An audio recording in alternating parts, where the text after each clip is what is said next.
we're going to look at KMM 2022-2023 set 1, and we're going to look at the first question.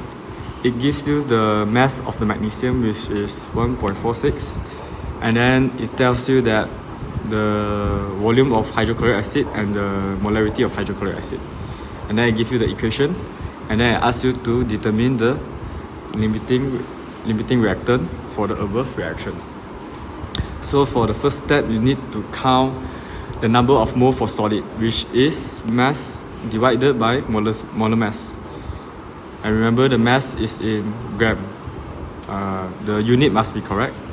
So you know that the magnesium has 1.46 gram divided by the molar mass of the magnesium is 24.3. So you divided it, and then you will get the mole of magnesium, which is 0.0601. And for the number of mole for the hydrochloric acid, because hydrochloric acid is aqueous, so it is liquid, so for the number of mole for liquid is molarity times volume. So because it gives you the volume is in milliliters, you need to change to liter. So 160 milliliters divided, change to liters is divided by 1000, so you get 0.16 liter. So the number of mole of HCl is 0.16 liter times the molarity of the hydrochloric acid, which is 0.50. So you get 0.08 mole for the mole of hydrochloric acid. And to determine the limiting reactant, you must see from the equation. So from the equation, you know that 1 mole of magnesium equals to 2 mole of hydrochloric acid. So if you do the calculation, cross multiplication, not really cross multiplication, but 0.0601 mole magnesium times 2 divided by 1. So you'll get that the mole needed for hydrochloric acid is 0.1202. So because the mole of hydrochloric acid given is less than the mole of hydrochloric acid needed, so the magnesium is the excess reactant, so hydrochloric acid is the limiting reactant. So limiting reactant is important because after that, when you compare, you need to use the limiting reactant instead of the excess reactant. So we see the question 2. Calculate the percentage heat if 672 milliliters of hydrogen gas is obtained at STP. So STP, the molar volume of STP is 22.4. So you must know that. You need to memorize. So from the equation, we use the limiting reactant, which is hydrochloric acid. 2 mole of hydrochloric acid equals to 1 mole of hydrogen gas. So you calculate 0.08 mole of hydrochloric acid will equals to 0.04 mole of hydrogen gas. So from the, you know, the mole of the hydrogen gas, you can get the volume of hydrogen gas, because the volume of hydrogen gas is number of mole times molar volume. So 0.04 mole times the molar volume, which is 22.4, because it is in STP. So you will get 896 milliliters for the volume of hydrogen gas. So the percentage heat is the actual heat divided by theoretical heat times 100%. So the percentage heat for hydrogen gas is 672 divided by 896 times 100%.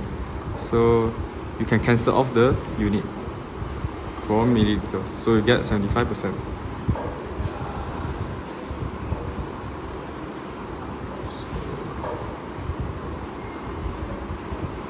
So we see the next question. It tells you that it gives you the equation, and then it tells you that 300 gram of CO has reacted, and then it wants you to calculate the mass percentage of CO2 in the mixture of product. So first, as I said, number of mole is equals to mass divided by molar mass. So if you want to calculate the moles of CO, carbon monoxide, it gives you the mass of the carbon monoxide, which is 300 gram, and then you can calculate and then you will have the molar mass. So 300 divided by the molar mass is equal to 10.7143 mole. So during you doing if not the final answer, it's better to use four significant figure. Only the final answer you use 2 significant figure. Okay, so from the equation up there, above there, you can see 2CO equals to 2 mole of CO equals to 2 mole of CO2. So 10.7143 mole of CO equals to 10.7143 mole of carbon dioxide. And then from the equation, you also know that 2 mole of CO is equals to 1 mole of nitrogen gas. So you get that the mole of nitrogen gas is 5.3572. So the same goes to here. You need to have 4 significant figure if that is not the final answer. So from here, you know the moles of CO2 and you know the moles of nitrogen gas. You can know both of the mass. So the mass of CO2 is moles of CO2 times the molar mass, and the molar mass for CO2 is 44, and then you just do the calculation, you will get 471.4292 gram. And for the mass of the nitrogen gas, the molar mass of nitrogen gas is 38. So you times with the times the mole of nitrogen gas, which is 5.3572, and then you will get the mass of N2, which is 150.0016. And for the formula for mass percentage is mass of solute divided by mass of solution. So if you want to find the mass of carbon dioxide, you need to find the mass of solution, which is the mass of carbon dioxide add together with the mass of nitrogen gas. So if you count it, you will get 75.86%. So because this is the final answer, so I just use 2 decimal place. Yeah. If this is not the final answer, you need to use up to 4 decimal place. Okay, so that's the answer. So we see the third question. 1C. It tells you that the volume of sodium dichromate is 30 ml, and the molarity of the sodium dichromate is 0.025. And then he tells you that the iron 2 sulfate the sodium dichromate is reacted with iron 2 sulfate, and then in acidic condition. So remember this acidic condition. So yeah, and then it tells you that the iron 2 sulfate, the volume of iron 2 sulfate is 40 milliliter. So the first question asks you to balance the redox equation. So for redox, in your SPM syllabus, you know that redox must undergo oxidation and reduction simultaneously. So the first step is to identify which solution undergo reduction and which solution undergo oxidation. So you see sodium dichromate, because it changed to chromium ion, so it loses oxygen. So basically the reduction, is sodium dichromate to chromium. So sodium dichromate undergo reduction, while you see the oxidation number of the ion, it increase. So if the oxidation number increase, that means that the ion is undergoing oxidation process. So let's see the reduction first.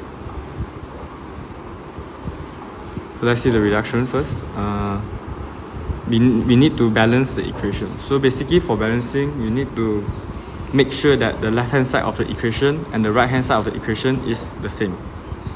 So you see, we balance the elements, they are not oxygen and hydrogen first, so which is Cr2. So Cr here has 2, and then the Cr here only has 1. So we need to balance it, we need to add a 2 here.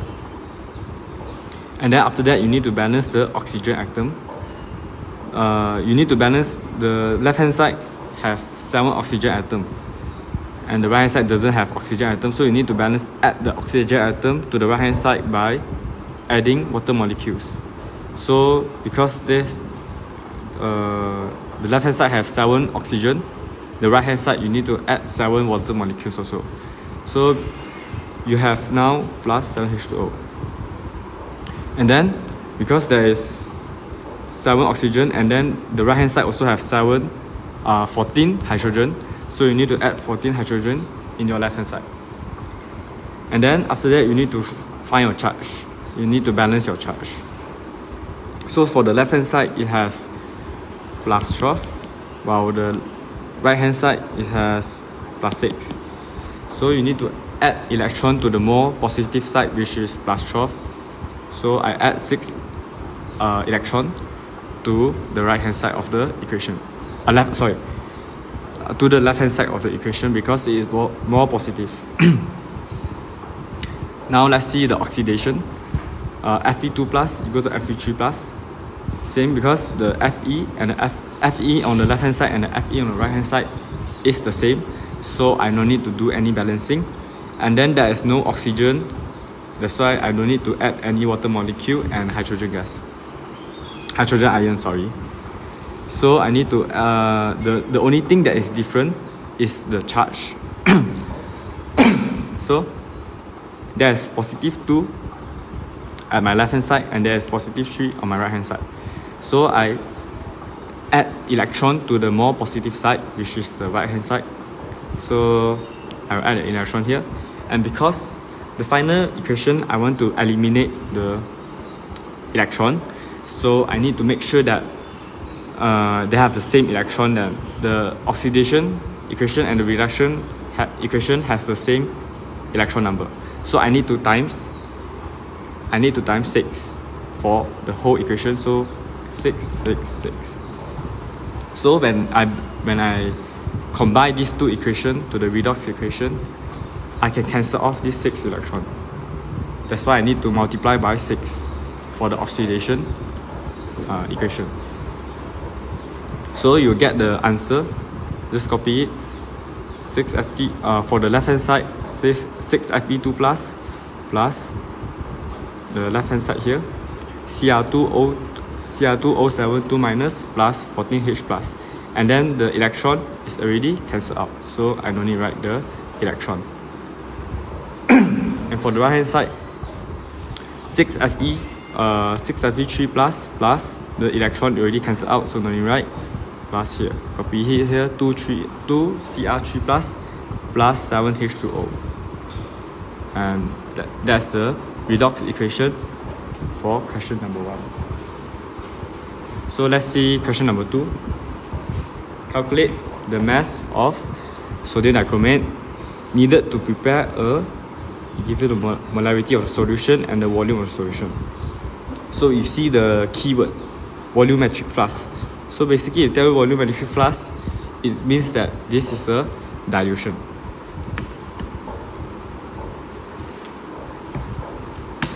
So it tells you the molarity and the volume, so you can find the moles of solute that is needed.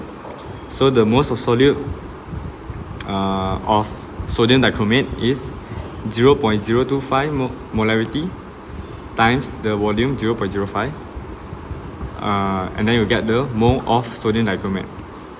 So the mass that needed to prepare this mole is, through this equation, number of mole equals times molar mass.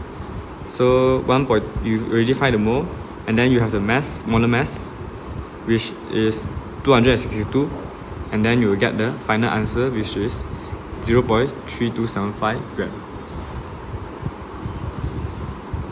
So let's see the third question. Determine the molarity of the Fe2 plus solution. So molarity, you can use this equation formula, which is MAVA divided by MBVB equals to A over B. So where do we know the A and B is through the equation here. So it's very important, because if you do wrong in the first question, the third question you also will be wrong. So we know that the molarity, we need to find the molarity of Fe2 plus, but we know that the volume of Fe2 plus is 40, because it tells you in the question. And then for the molarity of sodium dichromate is 0.025, and the volume of sodium dichromate is 30. So it basically given you everything in the question. And then for the ratio, there's 6 mole of Fe2 plus and 1 mole of sodium dichromate. So that's how you fill in the equation, the formula. So you use calculator, and then you will find that the molarity of the Fe2 plus solution is 0.1125. Okay, for the next question, it tells you that oxalic acid, okay, consists of 2.24% of hydrogen, 26.65% of carbon, and 71.08% of oxygen by mass. And then he tells you that the molar mass of oxalic acid is 90.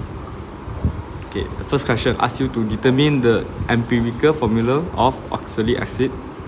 So because it already gives you the percentage by mass, so you need to make an assumption. You assume the mass of oxalic acid is 100, because it's more easier to do. So you can completely copy the percentage, because it's 100.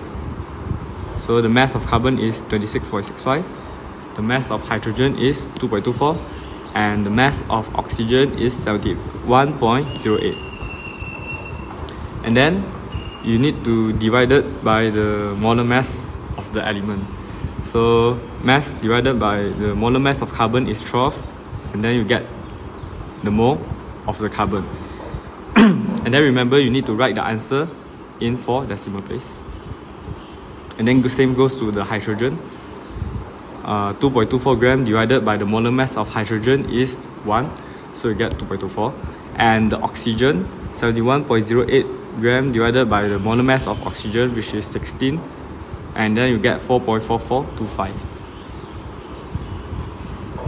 The simplest mole, and then you need to find the simplest mole ratio.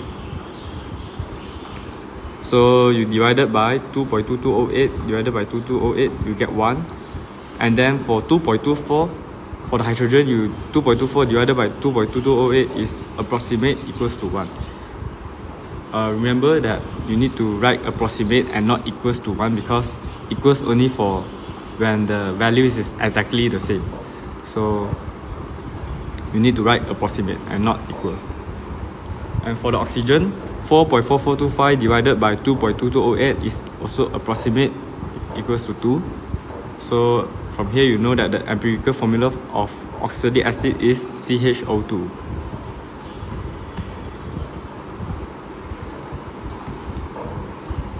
And for question number 2, what is the molecular formula?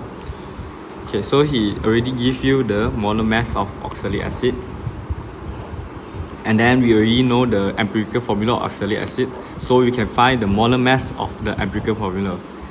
And you add it together, you will get it is 45.